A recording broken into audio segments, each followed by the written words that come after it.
What if AI could solve every problem humanity has ever struggled with?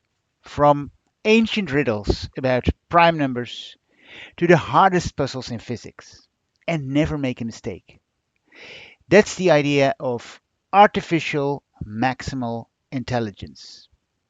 And today, I'll explain why we need this new concept. Hi everybody, my name is Gijsbert Stoet, or Gilbert Stoet in English. I'm a professor of psychology and my work is in the field of cognition, intelligence, personality and learning. And because of that background, I've become really interested in AI. In an earlier video, I made a strong claim, namely that superintelligence and AGI already exist. Now, why did I make that claim? Now, I made that claim because systems like ChatGPT and Gemini and so on, they already know a lot more than human beings know. And they can solve problems better than most of us.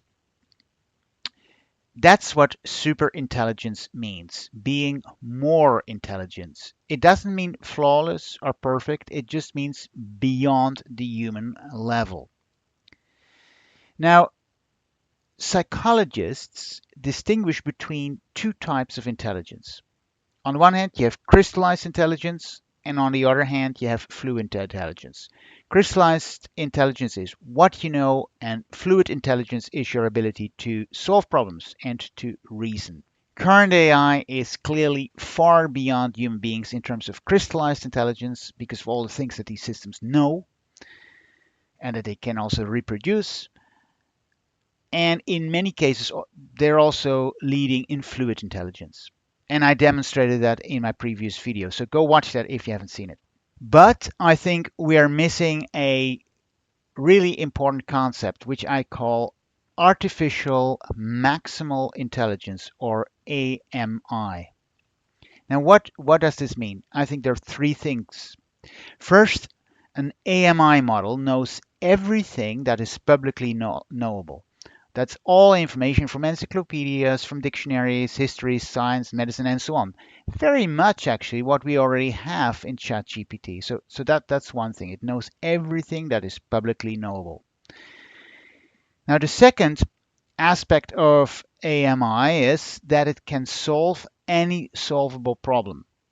And if a problem is unsolvable, it can explain why. And that is where we are still far away, especially with big open problems in mathematics. Current models can solve problems, but not clearly not every solvable problem. So that's a big thing.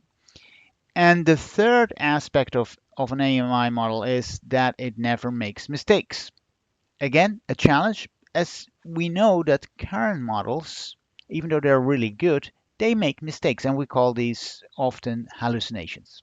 Now, AMI is clearly different from what we call AGI, which generally speaking is a vague concept. It was considered something to be like human intelligence, but we already know that current AI models are not really like us. They know a lot more in terms of crystallized knowledge and they can solve lots of problems humans don't find easy to solve at all. And then there's the concept superintelligence, which I think I like because it's clear. It means beyond human knowledge. But then it's a little bit vague. It can be a lot. How super is super? Compared to whom? So I came up with this concept of artificial maximal intelligence, which is basically the top end of what superintelligence can be. With AMI, we have a clear and measurable goal. A system that knows everything that is knowable and in the public domain, so it doesn't know private things. I mean, and that's actually good. It should know, otherwise you get into the domain of what we probably would call an omniscient model. But that's a different category, and we can talk about that in a different video. But so a possible goal is like know everything that is publicly knowable, solve any problem that can be solved, and don't make mistakes. I believe that we're quite far from such a system. The path forward is likely a hybrid system. So that is an AI system that doesn't try to do everything within one neural network, but a system that calls subsystems that it needs. And it can so say itself, okay, I can't solve this problem with my neural net, but I call my math subsystem that can solve this, or I call my logic or my proof checking subsystem. And then it integrates the results. Now, we're at the beginning of that journey, but we're still far off from this AMI system. And I think the first step is actually thinking what do we need? What is it that we're striving for? And we these concepts AGI and superintelligence are just too vague. They're not well defined. But now we have this concept AMI that I'm advocating for here in this video.